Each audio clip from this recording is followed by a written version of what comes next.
everyone, and welcome back to Marner Meets. On today's show, it's a big one. Well, for at least one side of Glasgow it is.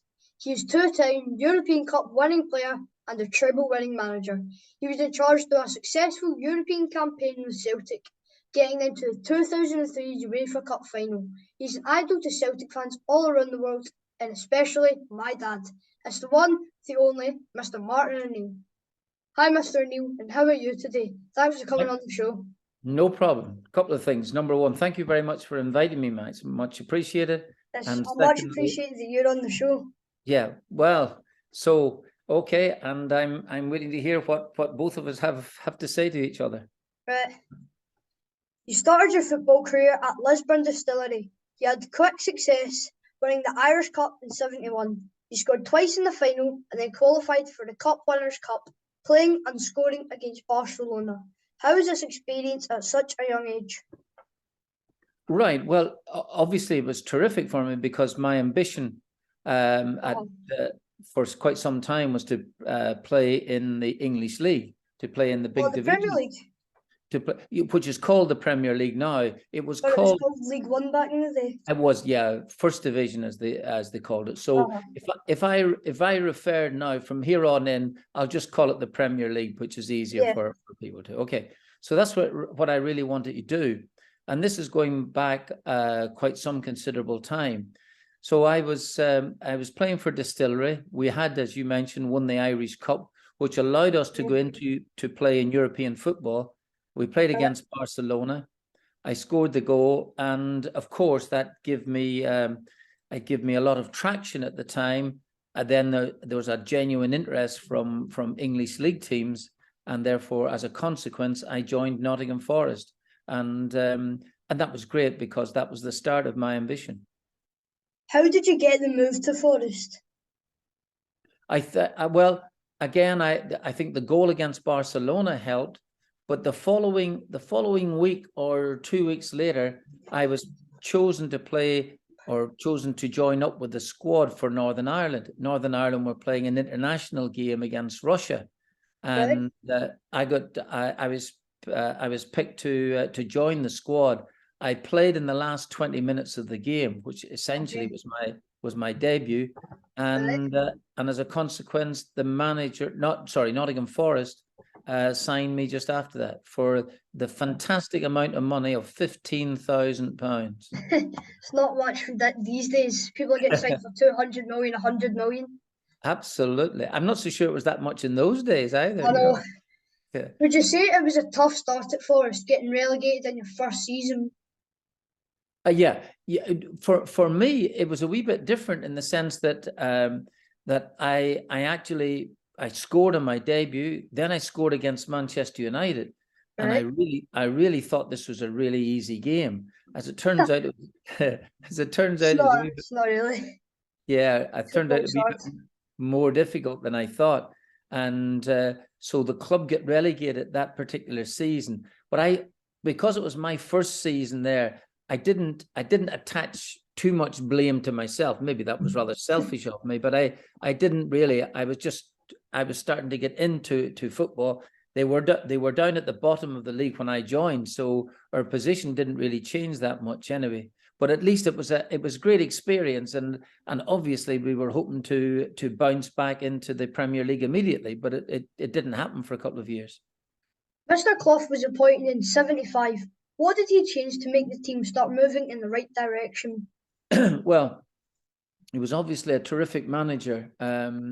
Your dad may well have heard of him, but really charismatic character as well.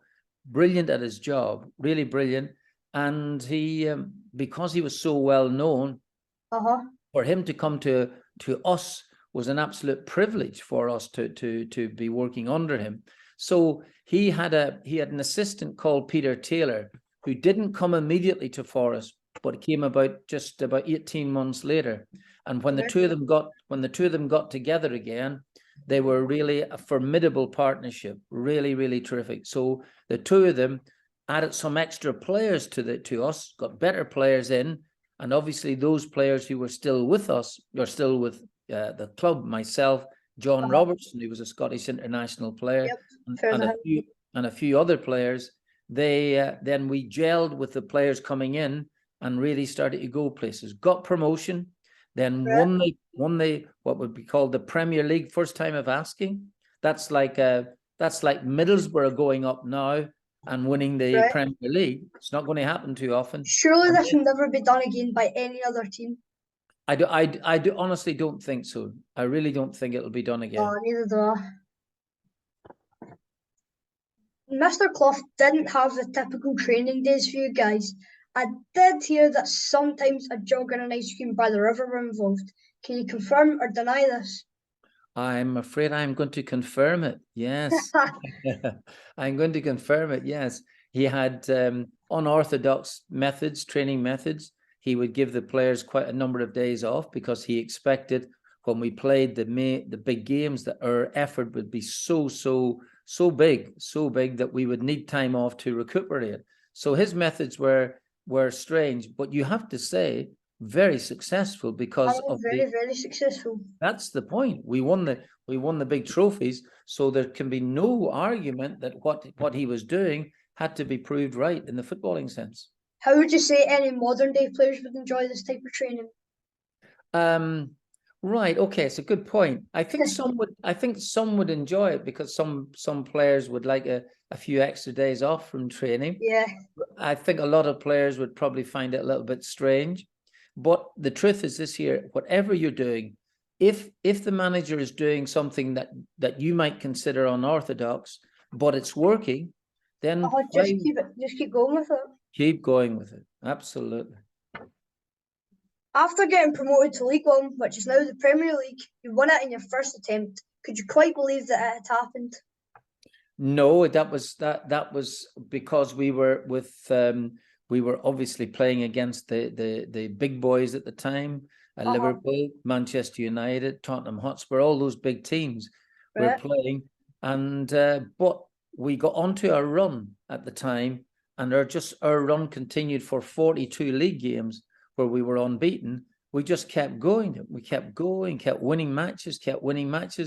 Everyone said, all the pundits and all the journalists were all saying, oh, Nottingham Forest can't keep going. But we did.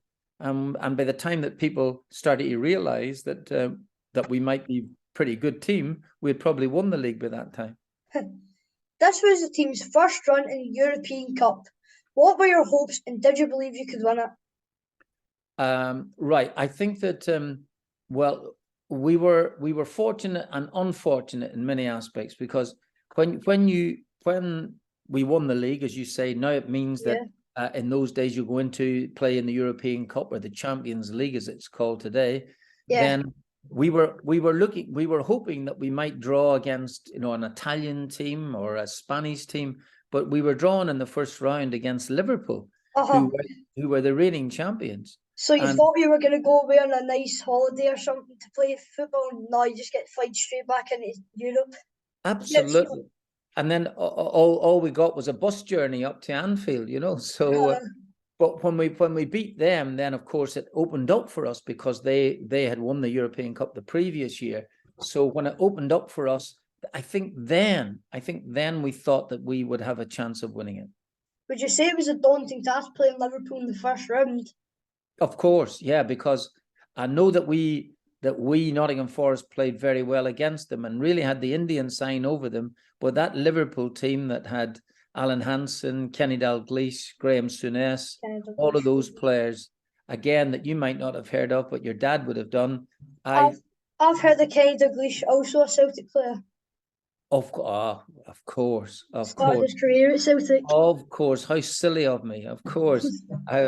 But no, Liverpool were a brilliant side, probably the best team in Europe at the time. But once we beat them, we felt we could go on and win the trophy. You started the quarter and semi-final, but didn't play in the final. Were you really disappointed? Of course, absolutely. You want to play. The game's all about playing. And I had picked up an injury a couple of weeks beforehand, and so had a Scottish international player called Archie Gemmell. So I've heard of him. Yeah, he was a We watched the Forest documentary. You were in it, obviously. Oh, did you? Did you see it? Yes. Yeah, it was a good wee documentary.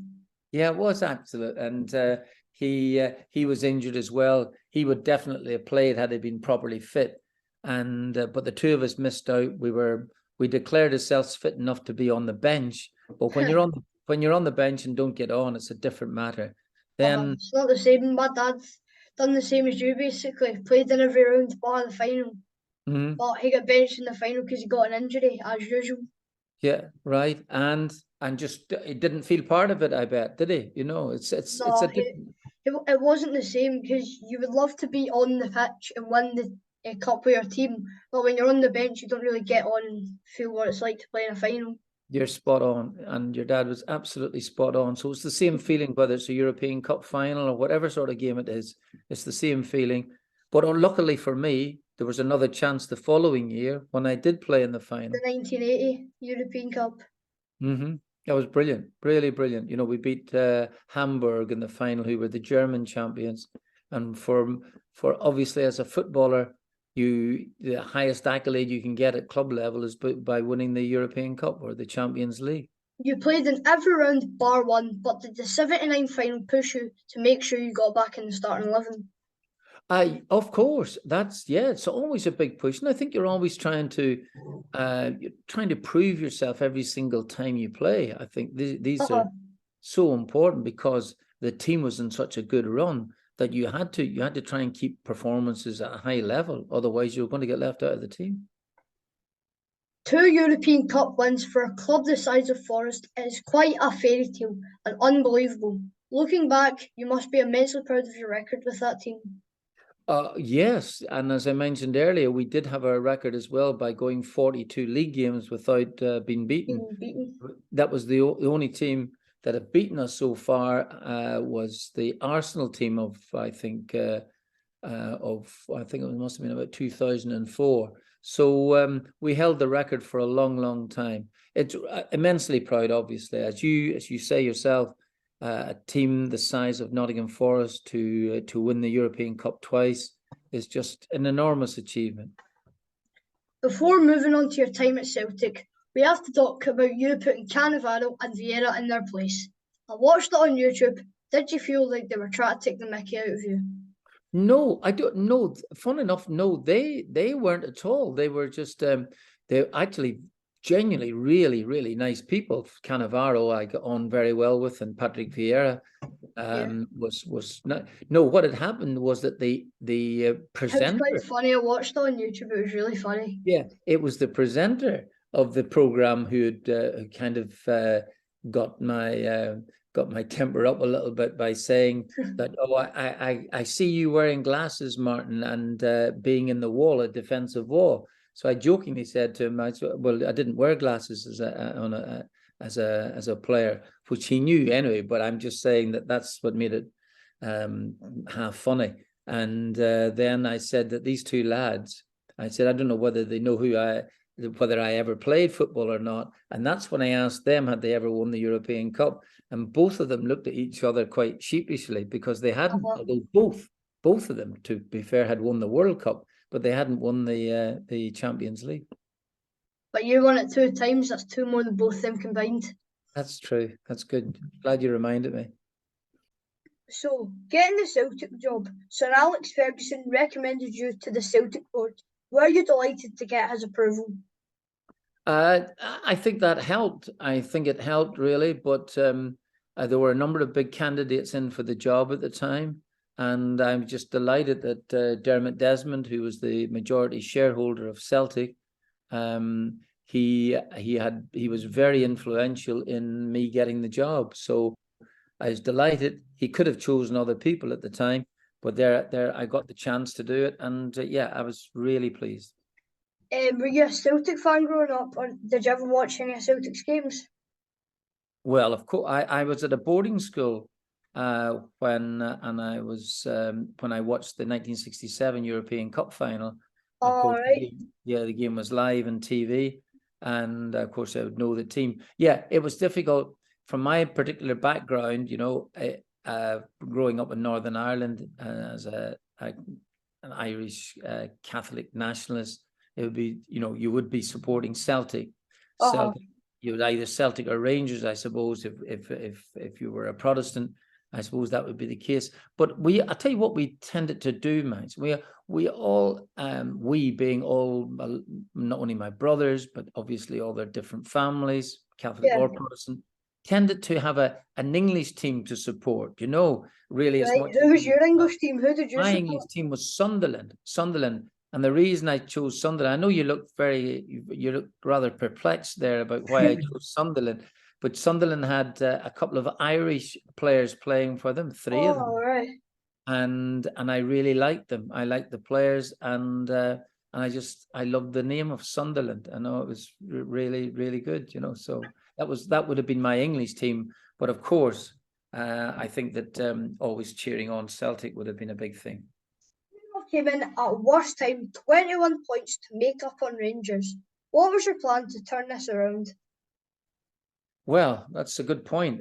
I'm not so sure that I can remember what that plan was, but initially it was a daunting task. There's no question about that. 21 points is a lot to make up in any given season. Yeah. But I got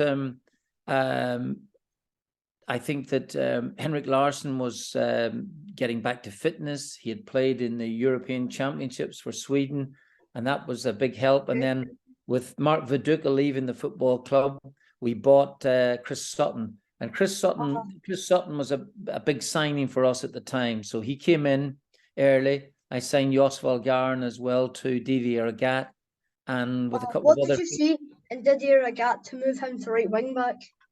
Yeah, well, because I'd seen him play for Hibs in my I think it was the first week I was up there. I think we played Dundee United on the Sunday, and therefore I was able to go and watch a game on Saturday. And Hibs were playing, I think, Dundee, and Didier Agat had a lot of pace, and I felt that we could utilize this pace in a very positive manner, and so. Just to get him to the football club, we paid £50,000 for him, and he was an absolute bargain.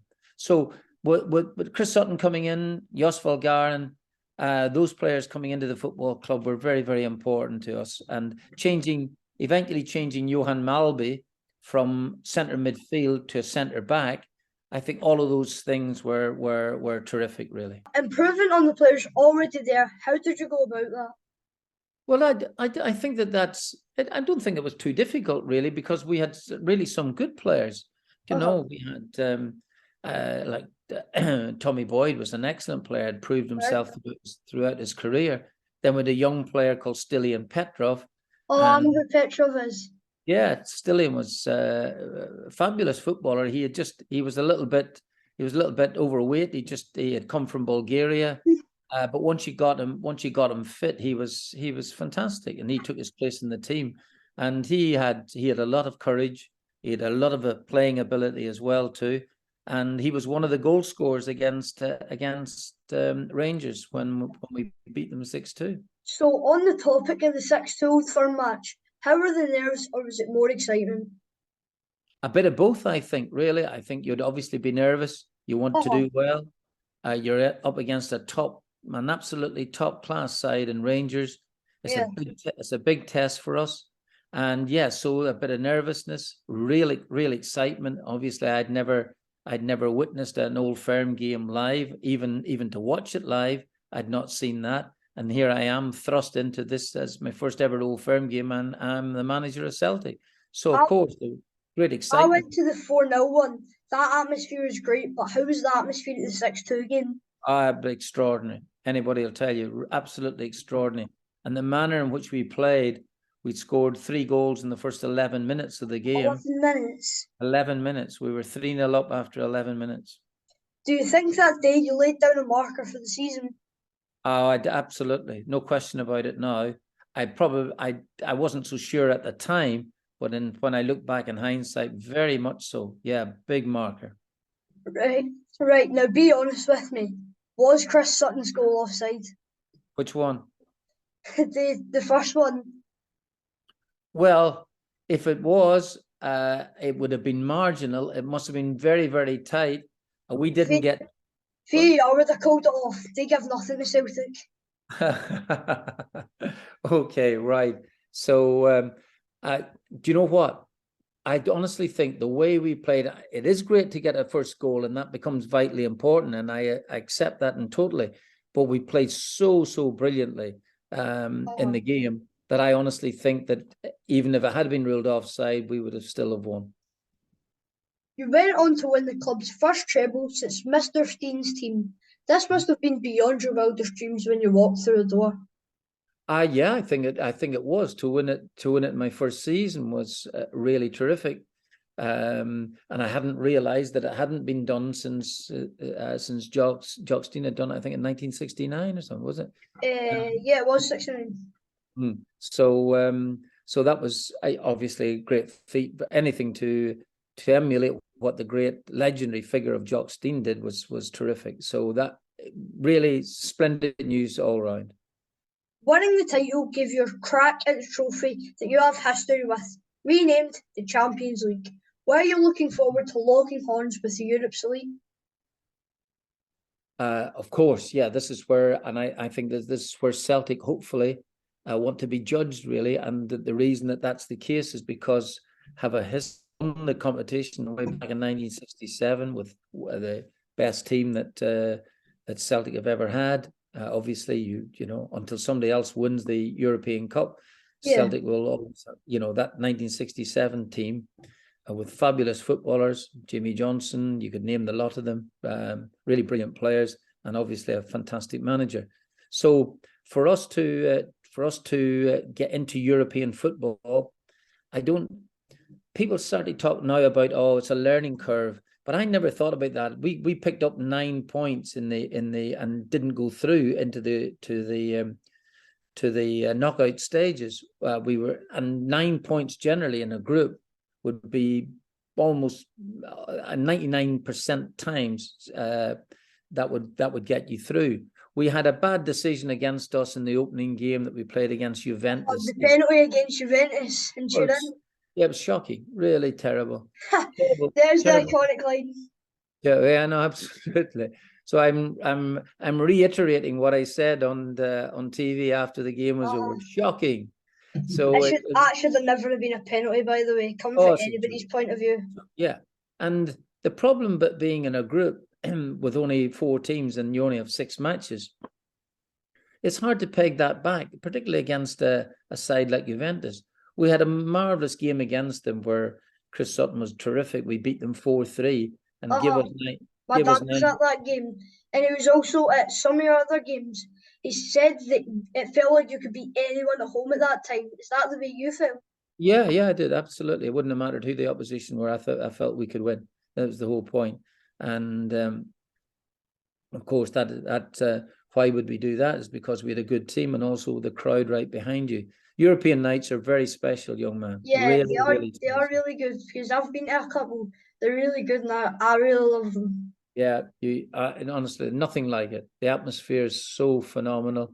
It's a bit like an Old Firm game as well too. So really, you couldn't wish for anything better.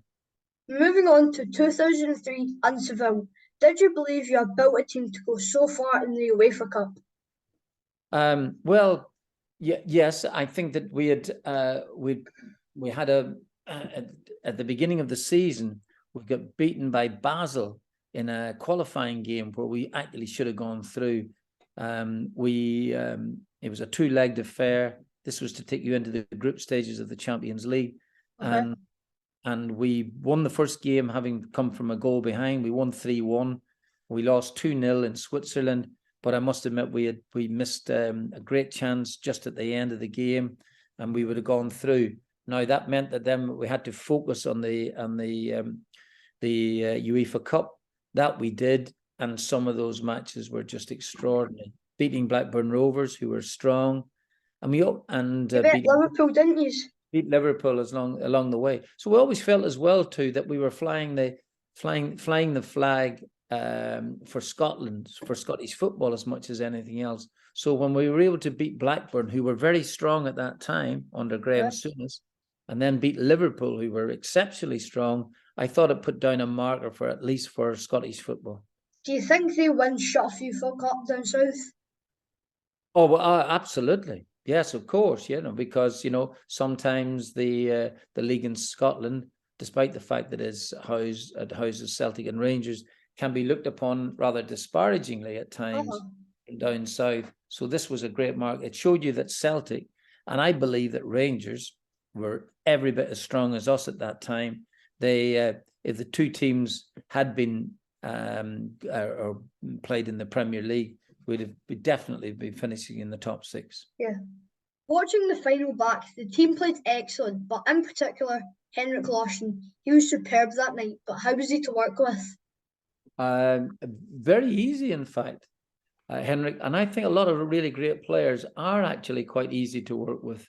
I thought it was the other way around. Good players were hard to work with. No, Themselves. No, because they've got great attitude. I'm telling you, I know. I bet you. I mean, obviously, the greater the player, the possibility of a big ego, but Henrik Larsson's entitled to have a big ego because he was such a great player. But he was so good. He enjoyed the training that we put in front of him. It was short, it was sharp, it kept him really hungry. But when it came to match days, he was prepared for the games. And no, super player. And if anybody had deserved that day to be in the winning team, Henrik Larsson deserved it. And he was outstanding. It was probably a bit of an obvious one, but losing that final, was that your biggest disappointment in football? I would say so, yes, because it would be nice to have won the UEFA Cup for Celtic. It would have been really great. The feeling of coming back and winning a European trophy would have been sensational. Yeah, so I would have to say that would be right. It must have been dreadful. A few days later, losing league on goal difference. What a tough end to a great season. Yeah, I know. Did Chris Sutton say what everyone was feeling? I think you're right. Absolutely. I think that it's interesting because we had played the extra time. Seville, it was really hot. We hadn't got back to hotel until very early hours in the morning. Flying back, then getting ready for that by flying back on the Thursday, getting the lads prepared again physically, mentally for the game at Rugby Park against Kilmarnock, knowing that we had to outscore Rangers, who were at home to Dunfermline. That was always going to be difficult, but the players were incredible that day, absolutely incredible. The effort they put into it, scoring the goals. We even missed a penalty as well too, and for us to, in a period of 4 days, lose the UEFA Cup final and then lose the league, as you say, by a goal, was hard to take. Now, turning to the current team and Big Ange, what do you think of him, his team and his style? Well, very positively, I think about it. It's been terrific. He's the record's there to show. He won 2 trophies last year, and what I like about him, I think I've said this before, is that he came in to the football club not a well-known figure, I must admit, and got off to a bit of a stodgy start, but still had the belief or self-belief that he could turn it round.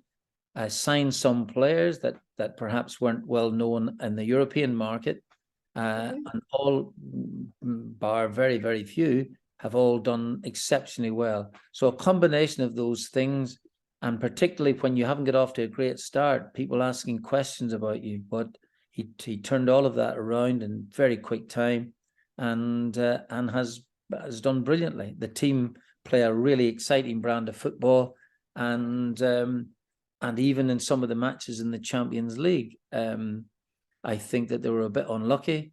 And hopefully, if everything works out all right, I think that next season, with a little bit of tinkering, Celtic can really move on.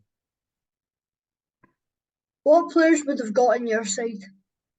That's a difficult question, and one I'm not going to answer. Right? Okay. I know it's a bit of a toughie. You don't need to answer that one. It is a toughie. Yes, it is. There's some very, very good players playing in the team at the moment.